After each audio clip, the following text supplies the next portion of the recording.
Hi நாதித்தி, welcome to our channel. இன்னைக்கு நம்ம சேனல்ல டாவின்சி கோட் அப்படிங்கிற நாவலோட முழு கதை தான் பார்க்க போறோம். இந்த கதையை நான் 2 பாகங்களா பிரிச்சு சொல்லியிருக்கேன் ஆக்சுவலி. இந்த புத்தகம் ஒரு பயங்கர கான்ட்ரோவர்ஷியலான புத்தகங்க. இன்னைய வரையிலுமே உலக நாடுகள் பலவற்றில இந்த புத்தகம் தடை செய்யப்பட்டிருக்கு.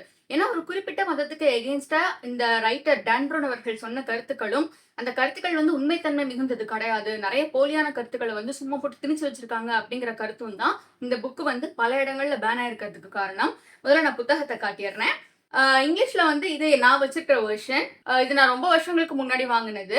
அண்ட் தமிழ் நான் சமீபத்துல ரீசெண்டா லைப்ரரியில எடுத்தது. லைக் நம்ம சேனல்ல வீடியோலாம் காட்டலாம் அப்படிங்கிறதுக்காக நான் எடுத்தது. இது ரெண்டுமே ஆக்சுவலி இங்கிலீஷ்ல கிட்டத்தட்ட ஒரு 600 பக்கங்கள் இருக்கு. இதோடைய தமிழ் டிரான்ஸ்லேஷன்ல 700 பக்கங்கள் இருக்கு. Let's get into the video. இது மெயினா அந்த டாவின்சி கோட் அப்படிங்கிற அந்த புத்தகத்தோட தலைப்புக்கு ஏத்த மாதிரி டாவின்சி அவர்கள், லியோனார்டோ டாவின்சி அப்படின்னு நம்ம எல்லாருக்குமே தெரிஞ்சிருக்கும். அவருடைய சீக்ரெட் கோட்ஸ், அவர் உருவாக்கி வச்ச நிறைய விஷயங்களை பத்தி தான் இந்த புத்தகம் நெடுங்களையுமே பேசியிருப்பாங்க. முதல்ல கேரக்டர்ஸை பத்தி சொல்லிடுறேன். மெயின் கேரக்டர் ராபர்ட் லாங்டன் அப்படிங்கிற ஒரு சிம்பாலஜி ப்ரொஃபஸருங்க. இவர் நிறைய புத்தகங்கள் எழுதினவர். ஒரு நேர்மையான ட்ரஸ்ட்வர்த்தியான மனிதரை தான் இவரை காட்டியிருப்பாங்க. ரெண்டாவது சோஃபியா நெவ்யூ அப்படிங்கிற ஒரு கிரிப்டாலஜிஸ்ட். இவங்க ஒரு பொண்ணு. இவங்களுக்கு கிட்டத்தட்ட ஒரு 30 வயசு ஆகுது. இவங்களும் பயங்கர இன்டெலிஜென்ட். சின்ன வயசுல ஒரு ஆக்சிடென்ட்ல தன்னுடைய மொத்த குடும்பத்தையும் இழந்து இவங்க அவங்க தாத்தா கிட்ட தான் வளர்ந்துருப்பாங்க. இன்னும் சொல்ல போனா இவங்க இவங்களுடைய தாத்தா செல்லம் அப்படின்னே சொல்லலாம். மூணாவது இவங்களுடைய தாத்தா, நான் ஒருத்தர் சொன்னேன் இல்லைங்களா, இவங்க தாத்தா செல்லம் அப்படின்னு சொல்லிட்டு, இந்த சோஃபியா நெவ்யூடைய தாத்தா ஜாக்வஸ் சோவினியர் அப்படிங்கறது அவருடைய பேரு. இவர் மூலமா தான் கதையே முதல்ல ஆரம்பிக்குது. இவரோட கொலையில தான் அந்த கதை தொடங்குது அப்படின்னே சொல்லலாம். அடுத்தது லே டீபிங் அப்படிங்கிற ஒருத்தர். இவர் ஒரு ஹிஸ்டோரியன். ஒரு ஹோலி கிரெயில் அப்படிங்கிற ஒரு புனிதமான விஷயத்தை தேடி இவர் தன்னுடைய மொத்த வாழ்க்கையவே அந்த புனிதமான விஷயத்தை தேடி கண்டுபிடிக்கிறதுக்காகவே தான் அர்ப்பணிச்சிருப்பாரு அப்படின்னே சொல்லலாம். இவரை பத்தின இன்னும் விளாவரான விஷயங்கள்லாம் நான் கதை போக போக சொல்றேன். அஞ்சாவது பிஷப் ரிங்கரோசா அப்படிங்கிற ஒருத்தர். இவர் ஒரு சர்ச்சை சேர்ந்தவர், ஒரு சீக்ரெட் ஆர்கனைசேஷனை சேர்ந்தவர் அப்படின்னு சொல்லலாம். இவர் சிலாஸ் அப்படிங்கிற ஒரு இவருடைய அடியாள் மாதிரி, அடியாள்னு டைரக்டா சொல்ல முடியாது, ஸ்டூடெண்ட் மாதிரின்னு வச்சுக்கோங்களேன். அவர்கிட்ட ரொம்ப அன்பா இருப்பாரு. அந்த சிலாஸை இந்த ஆட்களை கொலை செய்யறதுக்கு அந்த மாதிரி விஷயங்களுக்கெல்லாம் யூஸ் பண்ணிக்குவாரு. 2 போலீஸ் ஆபீசர்ஸ் இந்த கதை நடுகளும் வருவாங்க. ஜெரோம் கொலட் அப்படிங்கிற ஒருத்தர், பேசில் ஃபக்ஷே அப்படிங்கிற ஒருத்தர். இவங்க 2 பேரும் இந்த கதையோட ஸ்டார்டிங்ல இருந்து எண்டிங் வரைக்கும் இவங்களுமே ஒரு வைட்டல் ரோல் பிளே பண்ணியிருப்பாங்க.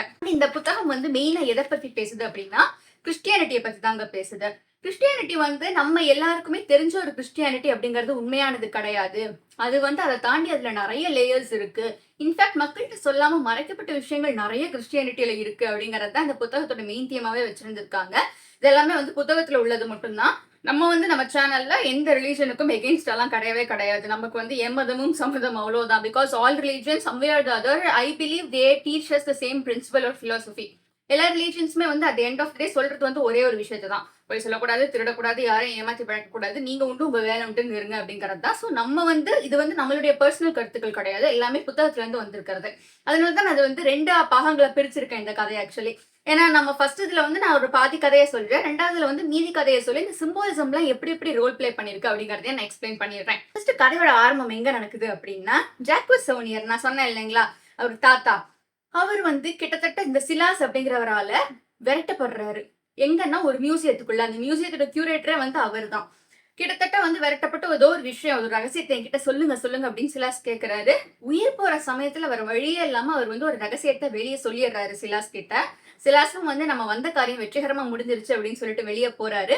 இவர் வெளியே போற சமயத்துலதான் இந்த ஜாக்வஸ் சோவினியர் நான் சொன்னது உண்மையான ரகசியம் கிடையாது, உண்மையான ரகசியத்தை வேற யார்கிட்டயாவது சொல்லணும், இல்ல இந்த ரகசியம் என்னோட அழிஞ்சு போகக்கூடாது அப்படின்னு சொல்லி அந்த ரகசியத்தை, அதாவது இந்த உண்மையான ரகசியத்தை அது முறையான ஆளுங்களை போய் சென்றடையணும் அப்படின்னு சொல்லி ஒரு சிம்பாலிசத்தை ரெப்ரசென்ட் பண்றாரு. என்ன பண்றாரு அப்படின்னா, அவர் தன்னுடைய உடலை நிர்வாணம், தன்னைத்தானே அந்த இறக்குற சமயங்கள்லயுமே நிர்வாணமாக்கிக்கிட்டு விட்ருவியன் மேன் அப்படின்னு சொல்லிட்டு ஒரு சிம்பாலிசம், அது ஒரு பேரு, அந்த வடிவத்துல தன்னுடைய உடலை வச்சுக்கிறது. விட்ருவியன் மேன் அப்படிங்கிறது என்னன்னா, ஒரு சர்க்கிளுக்குள்ள ஒரு மனிதனுடைய உடலை நிர்வாணமா ஒரு ஸ்கொயர் அந்த மாதிரி வச்சுக்கிறது.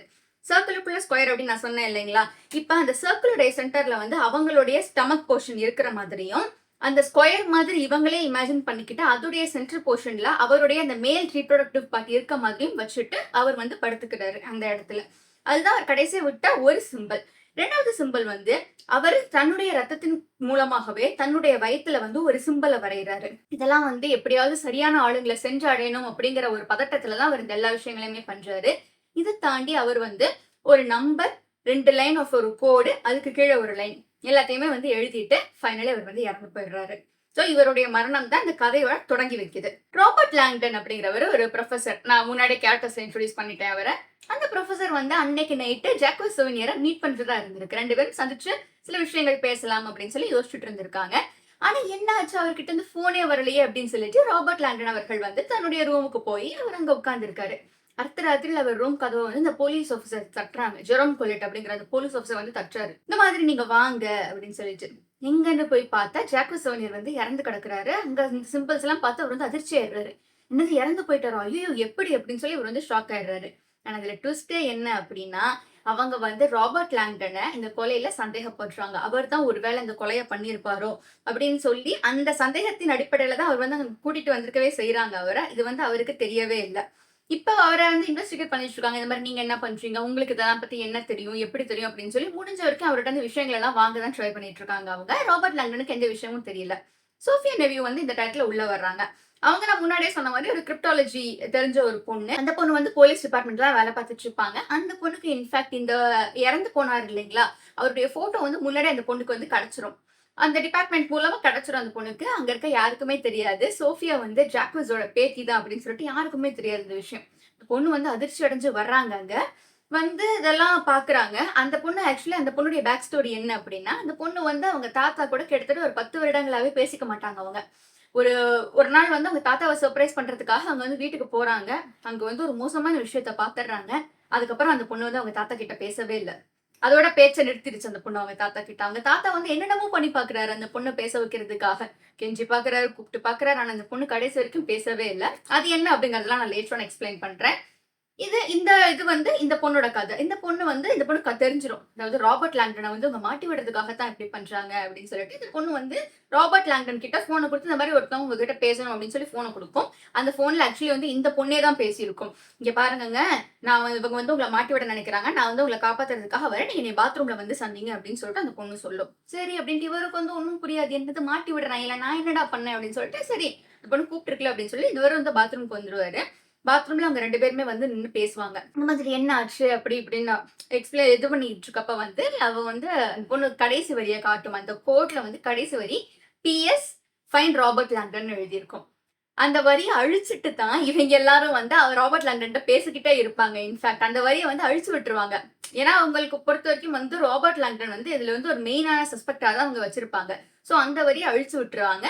ராபர்ட் லாங்டன் கிட்ட விசாரிக்கிற மாதிரி கூட்டிட்டு வந்துட்டு அவரைத்தான் இப்படியோ இந்த கேஸ்ல மாட்ட வைக்க போறாங்க அப்படின்னு சொல்லி அது அந்த பிளான் எல்லாம் அந்த பொண்ணு எக்ஸ்பிளைன் பண்ணிடும். அந்த பொண்ணு இன்னொரு விஷயத்தையும் எக்ஸ்பிளைன் பண்ணும். நீங்க பாருங்க, உங்க சட்ட பாக்கெட்ல வந்து உங்க கோட் பாக்கெட்ல வந்து ஒரு ட்ராக்கிங் டிவைஸ் போட்டிருக்காங்க. அது மூலமா நீங்க எங்க இருந்தீங்கனாலும் அவங்களுக்கு வந்து தெரிஞ்சிடும் அப்படின்னு சொல்லிட்டு அவர் வந்து ஷாக் ஆயிடுவார். ஐயோ இப்ப என்ன பண்றது அப்படின்னு. சரி, இங்க இருந்து தப்பிச்சிடலாம் அப்படின்னு சொல்லி அவருடைய ட்ராக்கிங் டிவைஸ் எடுத்து ஒரு சோப்பு கட்டிக்குள்ள வச்சு அந்த சோப்பு கட்டியை வந்து ஒரு ட்ரக் வழியா அந்த பொண்ணு பாத்ரூம் ஜன்னல்ல ஏறி ஒரு ட்ரக்ல போட்டுரும். எல்லாரும் வந்து அவர் தப்பிச்சு போயிட்டாரு அப்படின்னு நினைச்சு திருன்னு எல்லாம் போகும். அந்த இடத்துல இதுக்கு 2 வந்து சரி நம்ம போலாம் அப்படின்னு சொல்லிட்டு கிளம்பிடும். அந்த இவங்களுக்கு இன்னொரு விஷயம் தோணும் சோஃபியாக்கு. நான் வந்து இன்னொரு தடவை பார்க்கணும், தாத்தா வந்து ஏதாவது க்ளூ விட்டு போயிருப்பாரு எனக்கு அப்படின்னு சொல்லிட்டு. ஏன் இந்த பொண்ணு ராபர்ட் லாங்டன் ஆக்சுவலி தேடுது அப்படின்னா, PS ஃபைன் ராபர்ட் லாங்டன் எழுதியிருந்தது இல்லைங்களா. அந்த பொண்ணு என்ன புரிஞ்சுக்கணும்னா, PS அப்படிங்கிறது அந்த பொண்ணோட பேருடைய செல்ல பேருடைய சுருக்கம். பிரின்சஸ் சோஃபியா அப்படின்னு சொல்லிட்டு தாத்தா வந்து அந்த பொண்ணு கூப்பிடுவாரு. ஸோ PS அப்படிங்கிறது தாத்தா என்னையத்தான் சொல்லியிருக்காரு. அவர் வந்து என்னை வச்சுதான் உங்களை கண்டுபிடிக்க சொல்லியிருக்காரு. அது வந்து டேரக்டா எனக்கான மெசேஜ் தான், அதை வந்து தட்ட முடியாது அப்படின்னு சொல்லிட்டு அந்த பொண்ணு வந்திருக்கும். அந்த ராபர்ட் லாங்டன் வந்து PS அப்படிங்கிறது பிரியோரி ஆஃப் CN அப்படின்னு சொல்லிட்டு ஒரு ஆர்கனைசேஷன். அந்த இடத்துல தான் அந்த கிறிஸ்டியானிட்டியை வந்து உள்ள கொண்டுட்டு வருவாங்க. அந்த ஆர்கனைசேஷனுக்கு வந்து கிறிஸ்டியானிட்டி அப்படிங்கிறது இப்போ நமக்கு காட்டப்படுற விஷயம் கிடையாது. அது வேற ஏதோ ஒரு விஷயம் அதுல இருக்கு. அது வந்து இந்த உலகத்துக்கு தெரியக்கூடாது அப்படின்னு நினைக்கிற ஆர்கனைசேஷன் தான் அந்த PS. ஸோ அதைத்தான் அவர் மென்ஷன் பண்ணியிருக்காரு அப்படின்னு சொல்லி ராபர்ட் லாங்டன் அவர்கள் சொல்றாரு. அதெல்லாம் வந்து ஒரு பக்கம் இருக்கு. இதுக்கு 2 வந்து போகுது. போறப்ப வந்து சில க்ளூஸை கண்டுபிடிக்கிறாங்க. மோனாலிசா ஓவியத்தின் பின்னாடி இன்னும் சில 2-3 ஓவியங்களின் பின்னாடி எல்லாம் வந்து சின்ன சின்ன சிம்பிள்ஸ் எல்லாம் இருக்கு. அதெல்லாம் வச்சு கண்டுபிடிச்சிடுறாங்க. அதை கண்டுபிடிச்சு வந்து சரி இது வந்து தாத்தா வந்து எனக்காக ஒரு இதை விட்டுட்டு போயிருக்காரு. அதை வந்து நம்ம போய் ரிட்ரீவ் பண்ணணும் அப்படிங்கிற பிளானோட அவங்க போறாங்க. அதே சமயத்துல வந்து வெளியே போனவங்க வந்து இல்ல அவர் தப்பிக்கல அப்படின்னு சொல்லி திருப்பி அவர் உள்ளதான் இருப்பாரு அப்படின்னு சொல்லி உள்ள வர்றாங்க. உள்ள வந்து கிட்டத்தட்ட இவங்களை பிடிச்சிடுறாங்க. இதுக்கு 2 வந்து எப்படியோ தப்பிச்சு போயிருது. வெளியே இருந்த ஒரு கார் எடுத்துட்டு இதுக்கு 2 வந்து கிளம்பிடுது. கிளம்பி போயிட்டு சரி இதை எங்க போலாம், எங்க போய் தேடலாம் அப்படின்ட்டு அந்த க்ளூஸ் எல்லாம் வந்து இது பண்ணி பார்க்குறப்ப, அந்த க்ளூ வந்து ஒரு நம்பர். அது வந்து ஃபிபோனச்சி சீக்வென்ஸ் அப்படின்னு சொல்லுவாங்க. அதாவது 1, 1, 2, 3 அது தொடர்ந்து போகும். என்னன்னா, இப்போ 1, 1, 2 இருக்கு இல்லைங்களா? முன்னாடி இருக்க 2 நம்பரோட கூட்டல் தான் அடுத்த நம்பரா வரும். 3வது நம்பரா வரும். 1, 1, 2 2 அப்படிங்கிறது வந்து முன்னாடி இருக்க 1 1ஓட கூட்டல். அப்புறம் 1, 1, 2, 3 இப்ப 3 அப்படிங்கிறது முன்னாடி இருக்கிற 2 பிளஸ் 1ஓட கூட்டல்.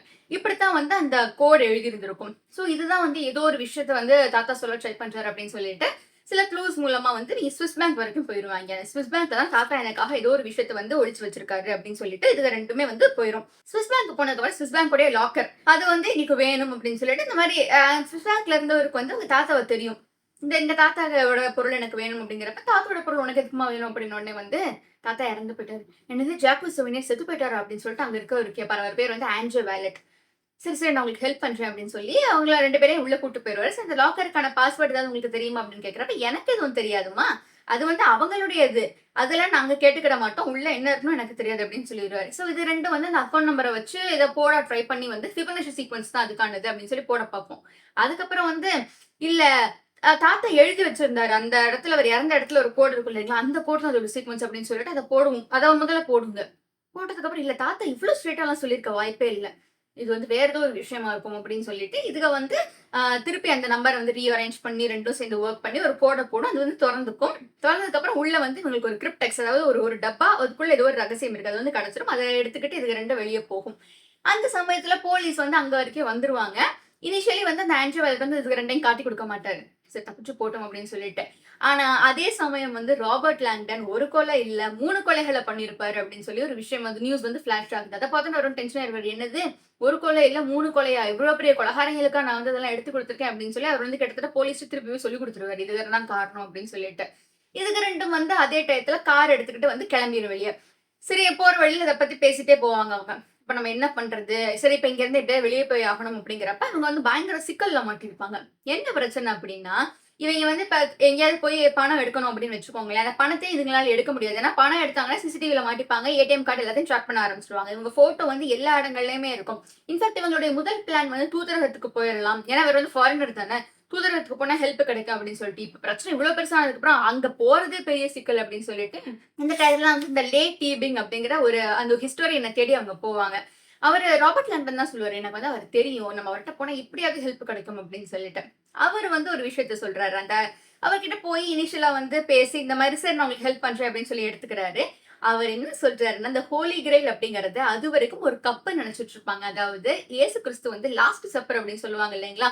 அந்த இடத்துல யூஸ் பண்ணப்பட்ட கப்பு தான் அந்த ஹோலி கிரெயில். அதுக்கு வந்து நிறைய மேஜிக்கல் பவர்ஸ் இருக்கு. அந்த கப்பு ஒருத்தவங்க கைக்கு கிடைச்சிச்சுன்னா அவங்க வந்து என்ன வேணாலும் பண்ணலாம்.